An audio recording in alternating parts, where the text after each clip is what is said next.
Quand tu es complètement désespérée et malheureuse, quand tu te sens sale, quand tu te sens moche, tu es prêt à faire n'importe quoi pour l'amour d'un garçon. Et toute sa vie, Léa, elle va être sans cesse à la recherche de l'amour d'un garçon. Je fais juste une pause. Je sais qu'il y a des ados dans la salle. Je sais qu'il y a des un peu plus âgés aussi.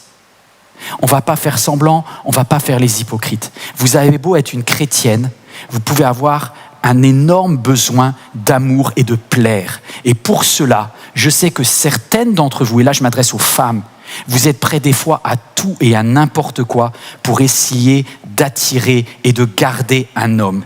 Le jour où tu sens qu'il faut que tu envoies un sexto, que tu envoies un nude en privé pour que soi-disant il t'aime, quitte-le.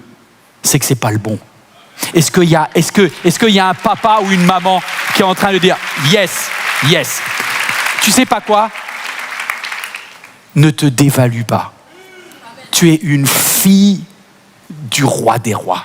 Tu es une princesse. Fais pas n'importe quoi. Pour l'amour d'un garçon qui, de toute façon, ne t'aimera pas plus après ça. Il t'aura juste manipulé et tu te sentiras juste encore plus nul que tu te sentais avant. Fais pas ça. Léa, toute sa vie, elle va essayer à attirer l'amour de Jacob.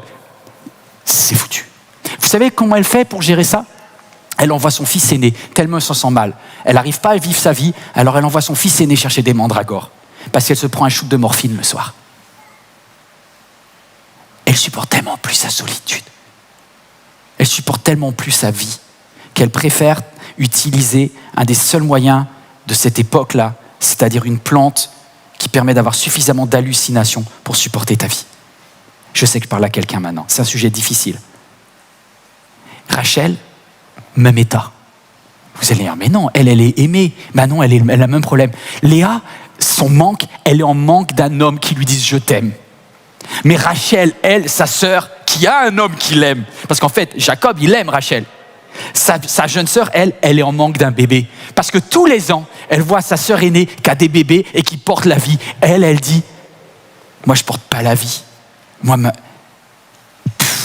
Deux tristesses. Alors les deux sont devenus accros en fait à cette plante.